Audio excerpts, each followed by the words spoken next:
Welcome to the Calm Tech Life, where we explore how technology is shaping the way we work and live.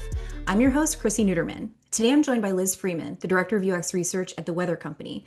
I had the pleasure of working with Liz at FanDuel when she was my manager, and I've always appreciated her thoughtful approach with user centricity. I'm really excited to have Liz on the show today and learn from her experiences and insights. Liz, welcome to the Calm Tech Life. Thanks, Chrissy. I'm glad to be here. It's Yeah. almost Friday, busy week. Excited to kind of take a step away from day to day and talk to you about things. So let's start from the beginning. How did you get into UX research? I started my career in nonprofit. I thought I wanted to, do good in the world, which I still do. But realized that I also really liked making some money.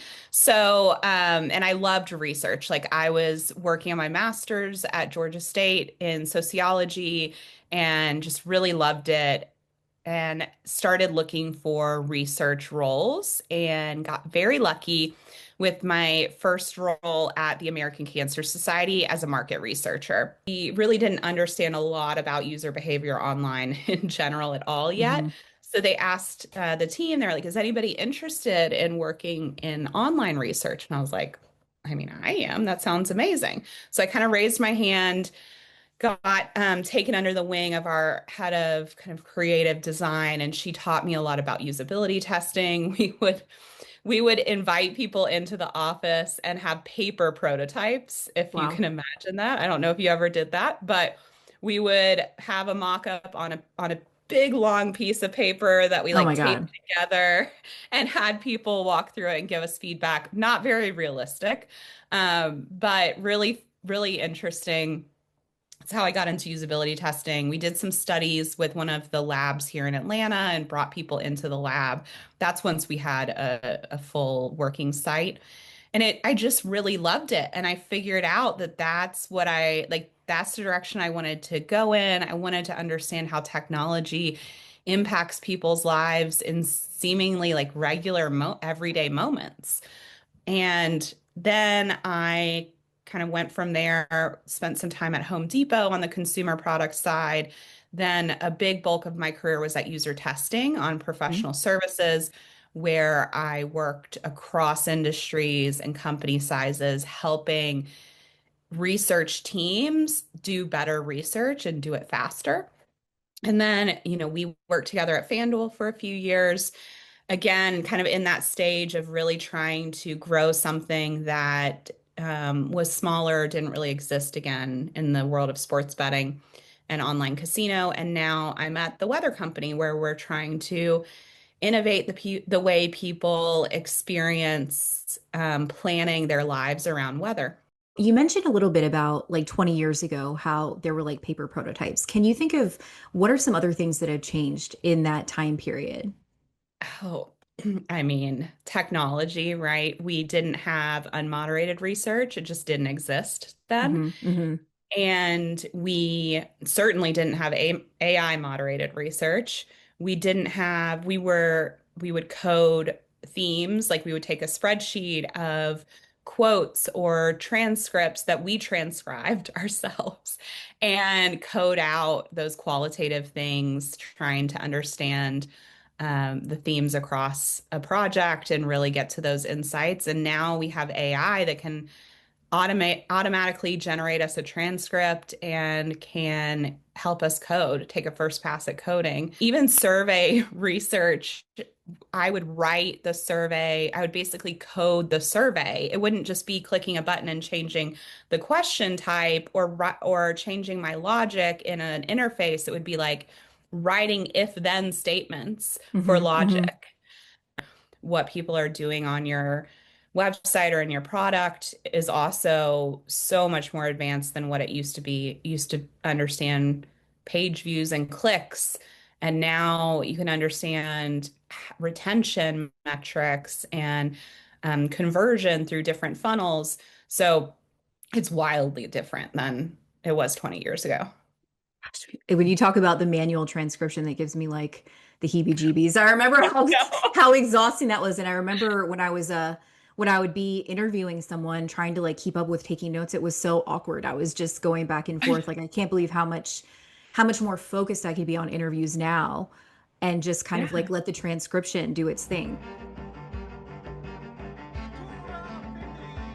So, a little bit about Weather Company. How does research influence decisions there? In a few different ways. So there's at a very tactical level, the team, the designers are working on new designs or shipping product features, and we are doing that evaluative research. So we're really trying to understand, is this a usable experience for people? Do they understand it? Can they do what they need to do? Can they do their jobs to be done with our Hmm. product and our designs? So that's at the evaluative level. Then at the more generative and strategic level, we're working on what should we be building and then also where should it go. So we have a suite of products. I think most people are probably familiar with our Weather Channel app or weather.com, but we also have a radar focused app called Storm Radar, another app where users can have and set up their own personal weather stations called Weather Underground. Mm. And then also, we have some new products coming in the future, innovating weather experiences in kind of more niche focus areas. So really now we have a lot of ideas within the company. We have this amazing weather science team that's really working on how do we take the weather data that we have access to, which is some of the most reliable and robust data in the world, and how do we intersect that with new technology to create experiences that are really valuable for you and I and help make our everyday lives better and easier when it comes to the weather. So they've just been like innovating like crazy. They have so many good ideas. And my team does a lot of work to understand how we translate these very skeleton ideas to actual product features, and then where do they live within our suite of products. So, yeah, that's kind of the more strategic foundational piece of work that my team does. I remember when I interviewed at FanDuel and I told you I didn't know about sports, and you were like, I had to look up what a linebacker was. Um, is there the same kind of learning? And we were on core, so it was okay. We weren't like the sports people. So is there like a learning curve with having to learn about like weather and meteorology for working there? Yes. So, good example. I started working on our storm radar product, and we have this thing called I'm calling it a thing. The weather science team is going to be like, Liz, we didn't teach you well enough.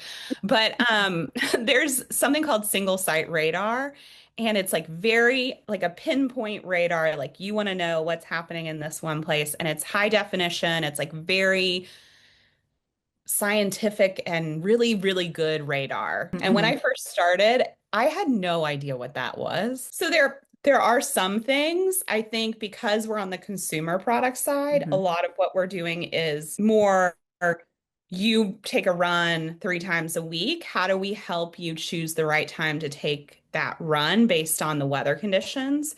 Which I can understand, right? Like that's not that difficult for me to understand. And then the weather science team comes in and teaches us what conditions that the runner probably is going to care about because of the way it Yeah. makes it feel outside.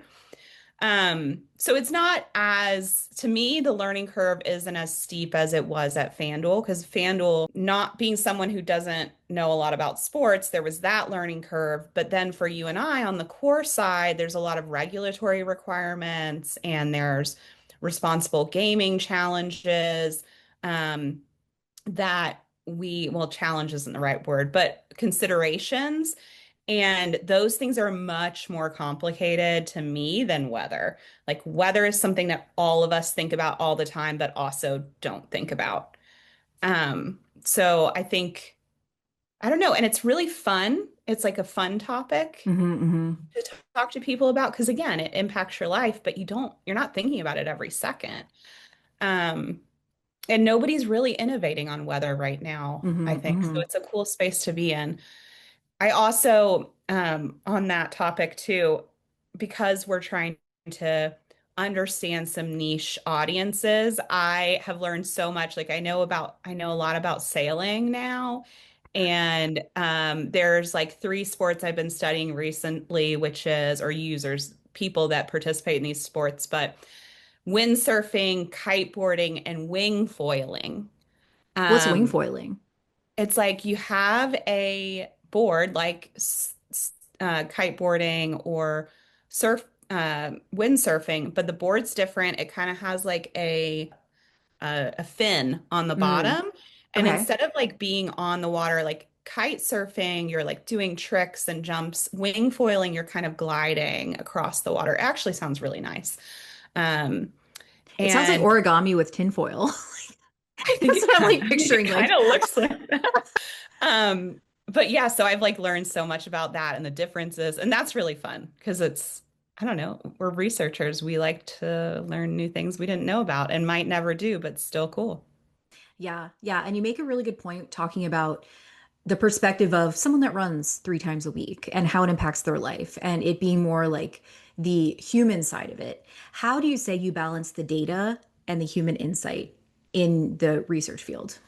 Oh, that's such a good question. And it's something that I think is challenging in my role now, but also in any research role because analytics are something that people that are really easy for people to understand. It's black and white. Hmm, X hmm, number of people did this. And but then they layer in their assumptions and tend to um the why layer. So why somebody's doing something. A lot of people, and especially leadership sometimes, think they know because of their own personal assumptions.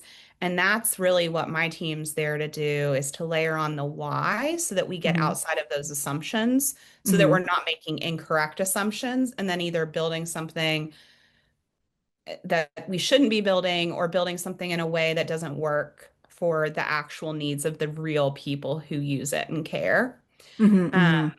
so I think that's probably one of the hardest things to do because a lot of times UX research too, especially if it's can be more qualitative, like you don't have the same numbers or you can't talk in statistical terms. It's so valuable to understanding why people do something, but it's not black and white like analytics can be. Yeah. So that's, I think, a big challenge, but it's also the fun part of our job. Like, I think something I've probably told you 1,000 times when I was your manager, and I still tell my team all the time, is that our job is actually influence. So our job is to understand users, understand what they care about, why they care about it, and use that to influence the direction of the product. And what would you say is the biggest misconception about UX research? That we're slow. Mm, tell I me hate more. that. I hate, like, I was just having a conversation with a PM this morning, and he's very concerned that we're going to slow him down. Mm, And I hear him like, yes, some of our work takes time, but we also, we were talking about that shift and the way things have progressed and changed over the last 20 years. We can move fast now. hmm, We hmm, have hmm. tools and platforms that help us move fast. And sometimes that might mean you have to wait a day or two to ship something. But in that day or two of extra time that you're waiting, you are going to get something so much closer to right than you would have if you hadn't done it. And it's Um, so interesting when they rush to ship and then they have to like backpedal and they don't know what right. went wrong. And then, I mean, the amount of time that takes is exponentially higher than just Yeah. giving a little bit of time to get the feedback. I mean, you and I have some really good examples. We do. Maybe some we shouldn't talk about on the podcast, but Yeah, yeah, really good examples. I mean, I've had research come up 2 years later where they were like, "What did you find out?" yeah. Blah blah blah, and it's like, and I'm like, okay, well, 2 years later, we probably could have sped this up a little bit. Yeah, if we had slowed down then. And Hmm, by slow hmm. down, I don't mean weeks, I mean days. Like Yes. we and that's the other thing with growing a UX research team and evolving in the way the business is moving now. And with AI, like we have to push ourselves to speed up. Hmm. Hmm. We have to be faster. We have to be just as good, but quicker. So I know you mentioned a little bit about transcription. What are some other ways that AI is helping researchers today? I think a big one that I think is going to have, and I was very skeptical at first. I still feel like I have the right amount of skepticism, but AI moderation Mm. is going to be huge. And the reason I say I still have skepticism is because I don't think it's there yet in all use cases. So Hmm. usability testing, for example, AI still cannot observe the way we can. They can't Hmm. observe behavior. And so there's a gap there. You couldn't put an AI moderator out there and have people complete a usability test. It's only going to pull from what they said. And as we know, Mm. what they say doesn't always equal what they do. So we have to be very careful in certain use cases because it's not there yet. I think it'll get there. I absolutely do, and I can't Hmm. wait for Hmm. that. Um, but I don't think it is. I also don't think it understands yet the best way, like when you start having an interview or conversation with somebody, you hear things and you go down a path because you have the context of Hmm. what you're trying to Hmm. understand and you have the Right. context of the business. As an example, I was running some AI moderated interviews with some hikers and I gave the AI context, told it what we were trying to understand, gave it context of the weather company, and it asked this person like 3 times why they took water on their hike. Mm. I mean, they're on a hike. Yeah. And also, Yeah. I don't really care that they took water on their hike. Like, that's not what I'm Right. trying to understand. Right. Right. Right. But it was like asking them in probes, like they mentioned they took a water pack, and they were like, "Well, why did you take water?" And then the person's like, "To stay hydrated." And they're like, "Well, why was staying hydrated so important to So I you?" don't die. Yeah. Yeah, right. Like, what? So there's still stuff like that where they don't Hmm. fully understand the context and the AI is not able to lead the conversation the same way that you or I would. So I think that's where there's still a gap. But with that said, in that example with hikers, I was able to interview 30 hikers in hours that would take me weeks, right? Right. And I may get some weird things where it's asking somebody about water 3 times. But what I'm also getting is really good, rich insights about Hmm. why they hike, how weather impacts their hike. Hmm. And probably what the AI was really trying to get at is heat and humidity impact the amount of Hmm. water somebody needs to bring on their hike, which is important to us as the weather company when we're thinking about hikers. So there's limitations, but I think that technology itself is like life changing for us as researchers. And I don't see it as a threat because, like I said, there's still so much context. And even when it does start to learn, it's still not going to understand some of those nuances. And I don't think it's right in every scenario still. No, no, definitely not. Um, what parts of research do you think should still remain human led? Like aside from the context part? I think that's a perfect example. I had this hiker research. We were trying to really understand hikers quickly. We actually had some other research planned. We're doing a diary study right now with hikers, and that has been fully researcher led, researcher. I mean, I think we're still leveraging AI, to help us with like each of the activities that they're going to do during that and what those questions are. But from an analysis standpoint, it still requires watching video and Yeah. really listening to people. Even if we put transcripts and surveys into AI, it's like piecing all of that together in a like full picture. We have to do that because we have, again, context, deeper understanding already about these users and what is important to them. Um, then there's like I was running some interviews last week with some SMB, like small and medium business owners Hmm. who use weather data to make decisions. And that one, again, I chose to do moderated interviews myself versus AI moderator because it's this very nuanced set of objectives that we had, and I don't yet believe or trust that AI would be able to answer the questions, and I don't trust it to understand that context and be able to kind of tell the story and give advice to leadership on what was said, just based on what was said during the interview. Yeah, I just had some interviews, and there were two that I just got a sense they were just too agreeable. They obviously didn't really understand it. They're like, I love it, so I had to go in and be like, downweight these. And it definitely would have skewed a lot more positive if I Right. hadn't been there or watched the video.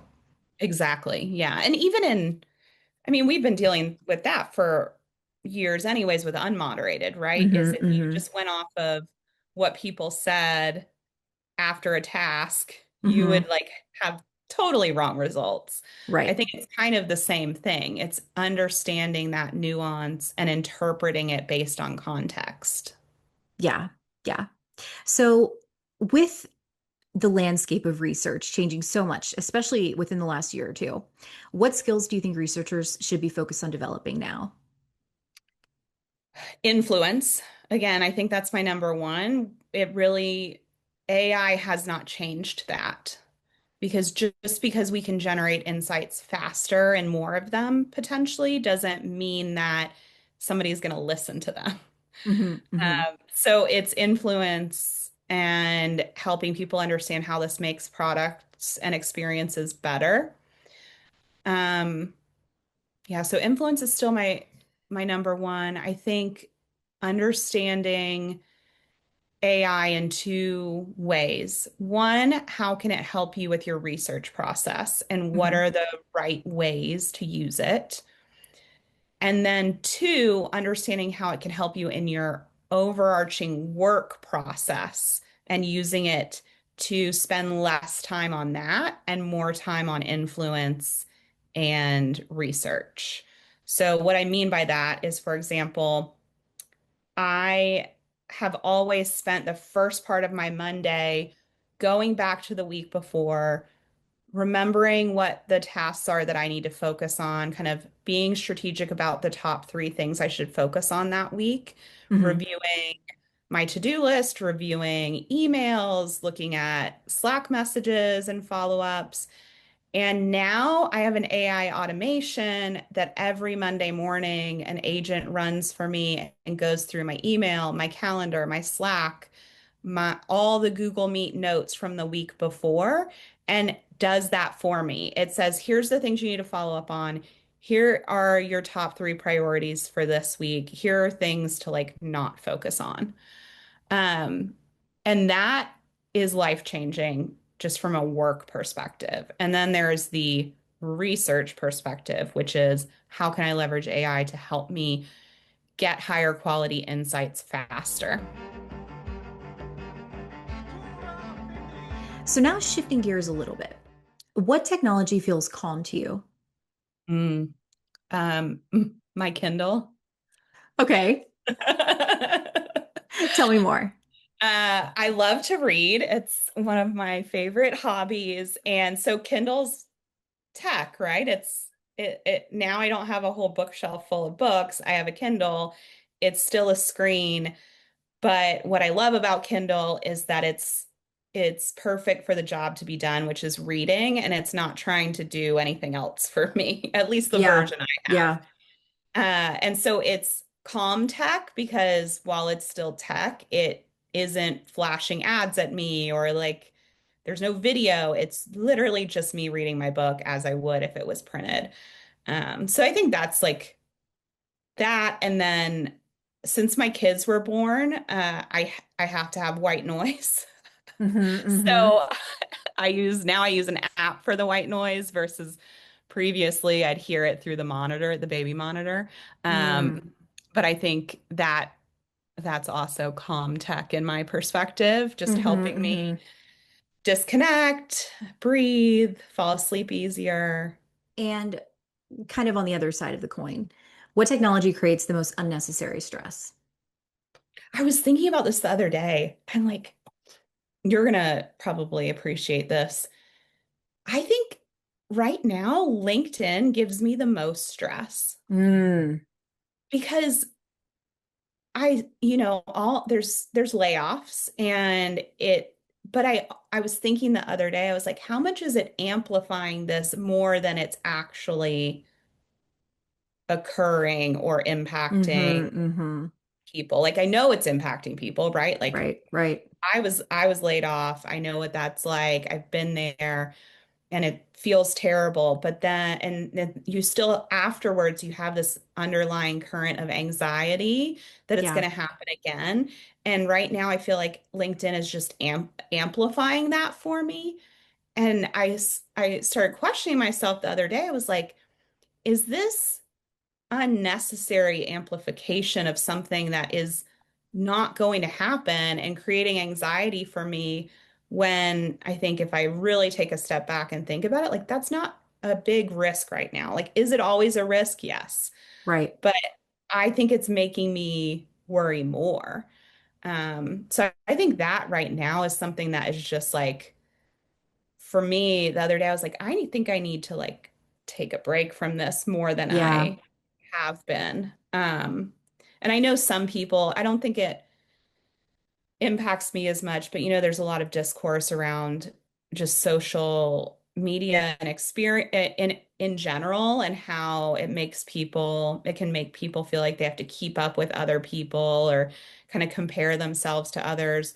I don't think I internalize that as much as I'm sure some people do, so it doesn't bother me. I more find it kind of a way to decompress by like watching funny videos and Mm-hmm, sending memes mm-hmm. to friends and things. But I can see how that, like this experience I'm having right now with LinkedIn is kind of similar, right? Like I'm Yeah. seeing all these experiences other people are having and it's causing me anxiety.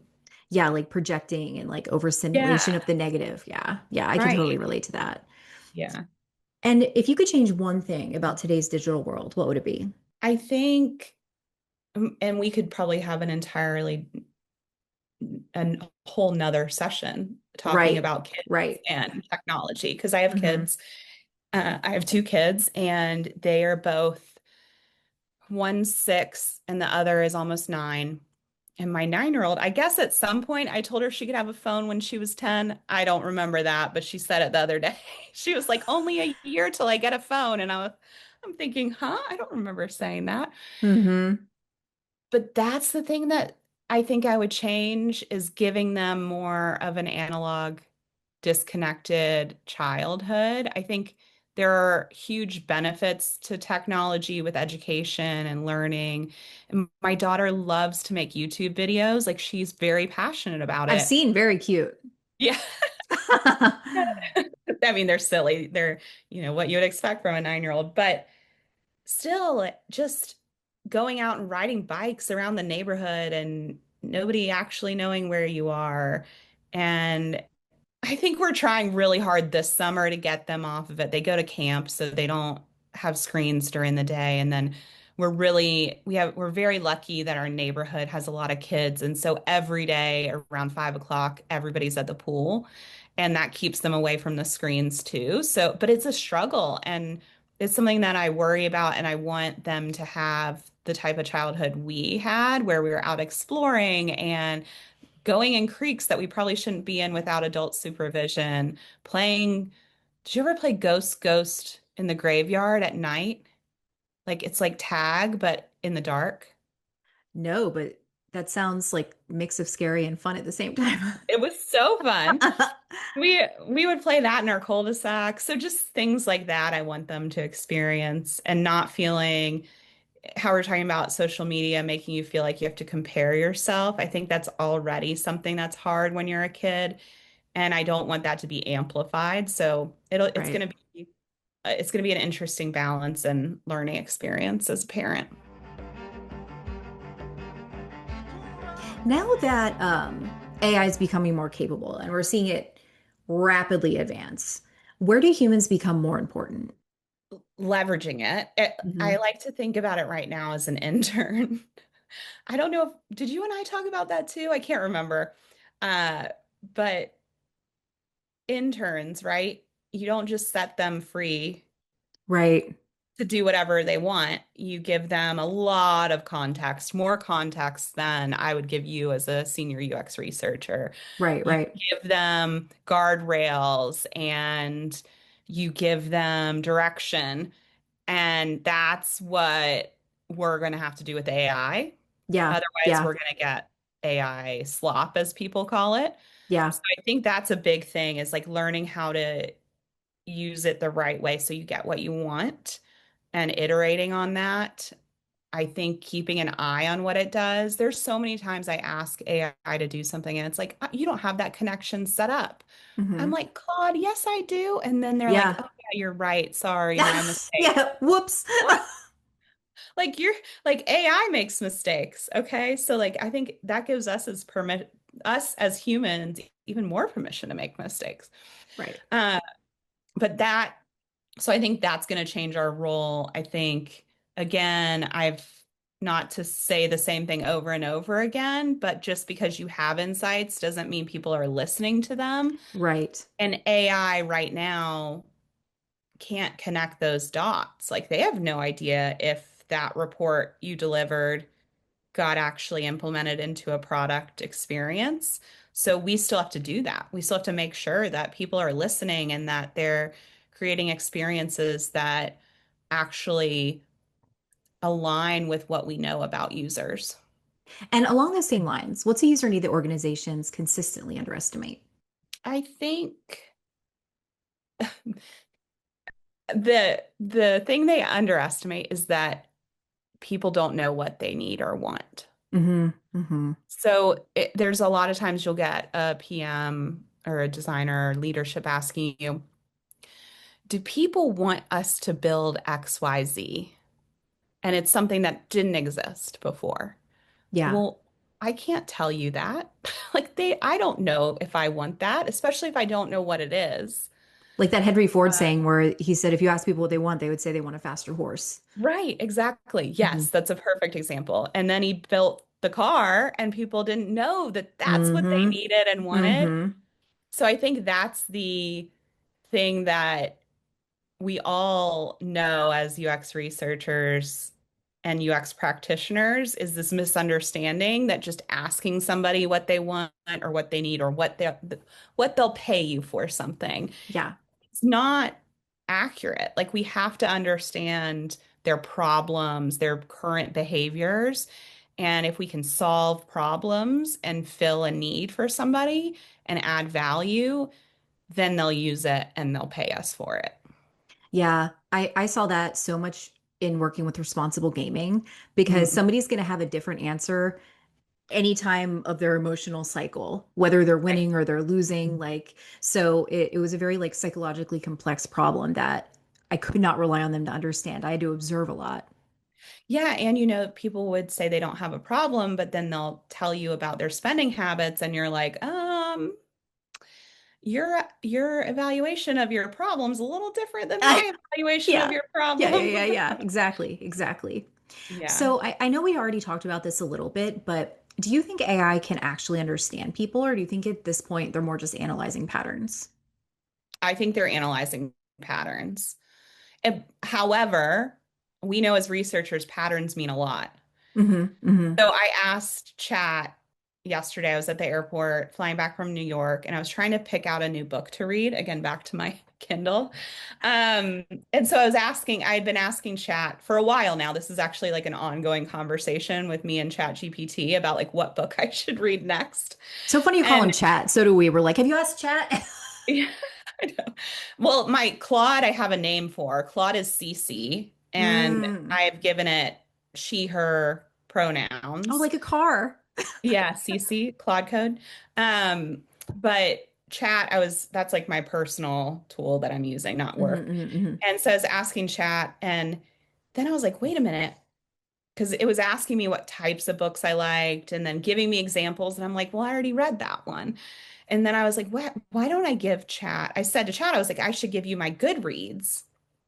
And it was like, yeah, that's a great idea. So I took my Goodreads account, which I track all my books I read, and gave it to Chat, and it analyzed, and it's very clearly analyzing patterns, but feels so real, like it knows me because it's Mm. so good at analyzing those patterns. And you've But been I using think, it for how long? Like, so how long have you been doing the machine learning on your chat? and on my books, Yeah. books, probably 2 weeks, because we've been Mm. going back and forth about what books to read next. And I'll be like, I already read that. I already read that. Yeah. Uh, and it got me. I was like, this thing knows me. So I think Mm-hmm. there's this Mm-hmm. feeling that it knows you because Mm-hmm. it's so good at analyzing patterns. Mm-hmm. Mm-hmm. It does not know me, but that it was I should read you a portion of it. It was kind of I was like, ooh, no. Let me see if I can read Yeah, you yeah, a yeah. portion. Like, please do. To tell the world a little bit more about me from my reading habits. Okay, let's see. What did it say? Okay. Are you ready, Chrissy? Yeah. Yep. Ready. One thing I've noticed from your ratings, so it's analyzing what I've read and then it also analyzed what I rated it. Okay. One thing I've noticed from your ratings, you seem to reward books that make you feel something more than Ooh. books that are simply clever or exciting. That's why you like books like Demon Copperhead, Lady Tan's Circle of Women, and Hang the Moon rose to the top for you. And it's recommending Wedding People, which I took its recommendation and downloaded it. So Mm-hmm, mm-hmm, as you mm-hmm. read The Wedding People, I'm curious whether it lands as a 4 star or a 5 star for you. My prediction is 5 stars. When you finish The Wedding People, come back and tell me. Ooh. Star rating, did you cry? In parentheses, I suspect yes. Oh my Did you gosh. laugh? Favorite character. That'll help me fine tune the next recommendation even further. But when I read that, I was like, how does it know I cry during reading? And you haven't mentioned crying in any of your reviews? No. Oh wow. So yeah, that I was like, Have you started the wedding people yet? I did. I started it yesterday after it gave me the recommendation. And so far it's good. It's a little darker than I expected at the Mm. beginning, Well, there's the crying. but not dark, like not crying dark yet, Mm.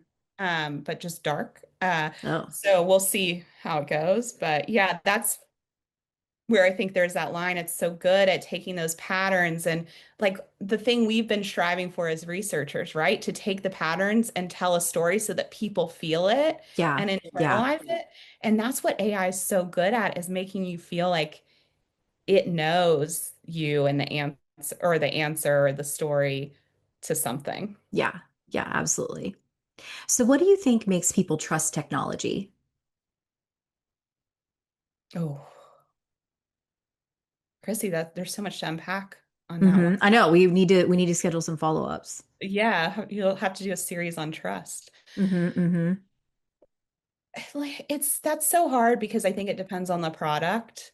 Like there's a Mm-hmm. different level of trust that you have to have for something that doesn't use a lot of your data, that you're not paying for versus when we're at FanDuel, there's a deeper level of trust that people need to have because they're Mm-hmm. giving you sensitive information about themselves to verify who they are. They are depositing money. They are using their and spending their own money. Mm-hmm. So I think different products, there's a different mental model for people about how much they trust it and what they need from it in order for it to feel trustworthy. Mm-hmm. Um, but I don't know, so I don't think I have one answer. I think it depends on what the experience is, what the product is, Mm-hmm. Mm-hmm. Mm-hmm. what people need to trust it.